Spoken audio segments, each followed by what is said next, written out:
So, for match number 12, this is kind of a match I should be looking forward to, and one I should respond to positively, because it addresses exactly what I've been talking about, where the Los Sicarios have kind of stagnated um, story wise. I think this is because Ivelisse is part of AAA, and she is very much the leader of Los Sicarios. And because of that, Diamante, who I believe is signed to AEW more permanently, she's just kind of stuck in a little bit of a rut right now, not able to steer the story of her character. So, hell, what was the fight? Los Sicarios versus Renee Michelle and Miranda Elise. So, Miranda Elise has appeared before. I am having trouble placing her face. Um, I thought it was interesting because she comes out in a mask, and then takes it off. I would think that amongst women, masks are not too common and are a fairly good way of differentiating oneself. Um, then again, when I think of a masked female wrestler, I think of Sexy Star, and yeah, just look into that. Also, because Las Sicarias' story has been so disconnected from everything, um, we're brought up that Miranda Elise is an ex member of Las Sicarias, and during this match, we basically see Las Sicarias take out their revenge on an ex gang member.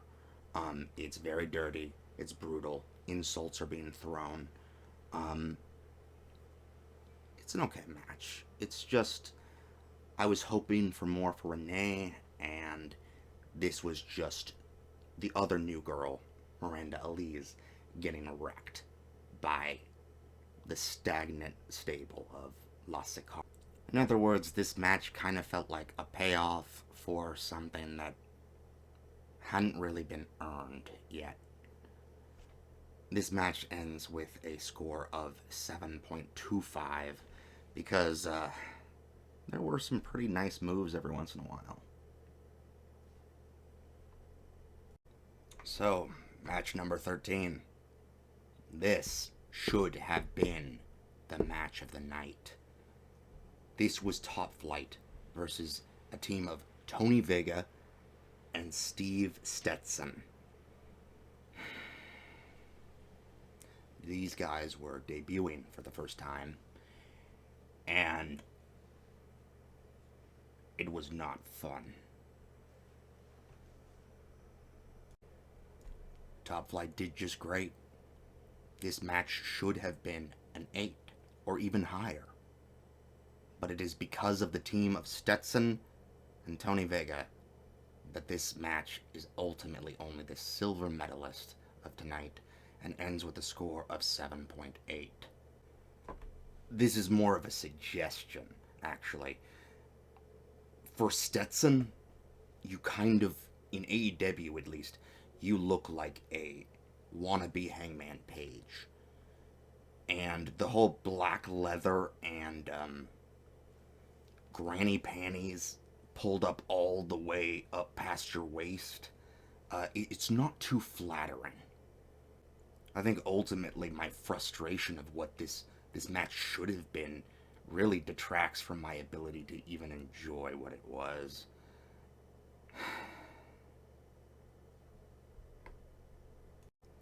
Top Flight won this, but ultimately the battle was Pyrrhic. As in, they left more on that field than the other guys in the ring, clearly. Beating out the military boys, losing to the varsity blondes. This is the most disappointing match of the night. Now that we're done with that aberration of a match, we can move on to 14. This is a 4v4 of the team of Sunny Kiss, Joey Janela, and Bear Country versus Mbatu, Levi Shapiro, Daniel Joseph, and Aaron Fry. If you couldn't tell already, I have trouble remembering names, especially these four-man teams of all individual first and last names. Thank God for Umbatu. So in this match, we know Bear Country's gonna win. They're kind of on a winning streak, and Joey Janela and Sonny Kiss kind of are riding the high. I mean, I think AEW is still wanting to try and push that team of Joey Janela and Sonny Kiss. It's just starting to have trouble making traction on its own. So getting it out of the way, Bear Country, Sonny Kiss, and Joey Janela, they win. Um, this seems to be a part of a continuous push for both Bear Country, who I think may have only lost once so far. Also, maybe because I've just been too busy taking notes or I haven't looked closely enough. Holy shit, those masks that the Bear Country guys wear, those are fucking creepy and awesome. The skin things, fuck yeah. There's some actually awesome moves in this match. This is a real fun one. Sonny Kiss kind of opens up fairly early for his team, and I think gives one of his most solid short performances in terms of that he goes out, does a few moves, and then gives back control to a few other team members.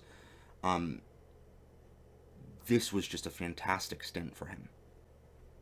I do feel like there was a strange spot choice. Um, it's not that the spot could not have worked, so much as it just was poorly executed. Um, they had Joey Janela get trapped in the corner of his opponent's corner, and they kind of just stand around. I mean, the refs in AEW are so nonchalant with you throwing in an extra hit when they're in your corner that it just felt weird. Especially just seeing Umbadu just stand there and kind of wait for his 5-10 seconds of action. The spot I'm specifically talking about, Joey Janela gets stuck in the corner and fights his way out. There is a moment in this where he punches Umbadu, and Umbadu is shooken at least for 10 seconds. And in that time, Joey Janela hits the other guys, and by the time Umbadu is back up on his feet, he hits him again, falls off the side of the ring. It did not sell Umbadu's strength to me. I know we're trying to push Janela as, a crazy man, and I really did like the match where we had him, Janela versus Evans, Jack Evans. I thought that was going to be the beginning of a new Joey Janela. A new focus on recklessness, brashness, and just being the bad boy. But I just feel like he hasn't doubled down on anything. I also want to say, for a 4v4, they often fall into chaos very, very, very quickly. This match never truly became a mosh. And I kind of can respect that in some ways, but it also feels weird seeing Umbadu get stunned. Oh goodness, this is getting long. I'm just going to wrap up the final 3 matches and the end show score a little bit quicker. For match number 15, we had the team of Ryzen and Baron Black versus Pretty Peter Avalon and Caesar Bononi. Now, Baron Black is one of my favorites, and Ryzen is growing on me. I really hope that dude listens to Venom, by the way. fathers of black metal, you know. Ryzen is upping his game all around. Baron Black totally was within range of stopping the pinfall during this match. And the finish in which Benoni threw Pretty Peter Avalon onto Baron Black looked both awkward and funny.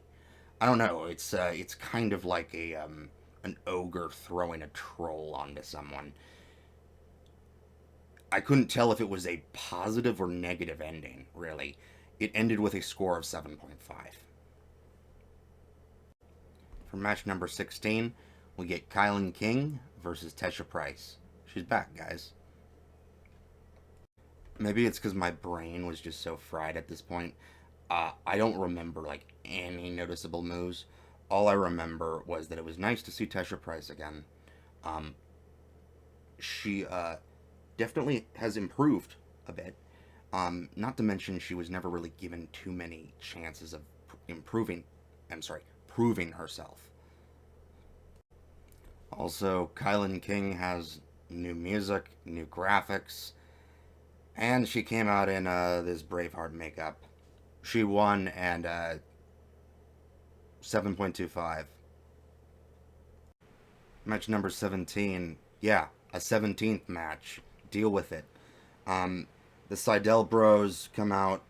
They fight TH2 and also SCU all at the same time. Fuck it. Um, three-way 2v2. I'm sorry. Three-way tag team. The fucking Seidel Bros come out here with their freaking yoga mat, acting like that's fucking cool. Like, dude, yoga hasn't been cool since Doll Scene. You ain't gonna cast no yoga fire, man. Anyways, it's all bullshit because SCU has this stupid stipulation that if we lose, we're gonna break up as a team. Not gonna fucking happen on Dark. Jesus Christ. It's a decent match overall, 7.5. And is, of course, won by SCU.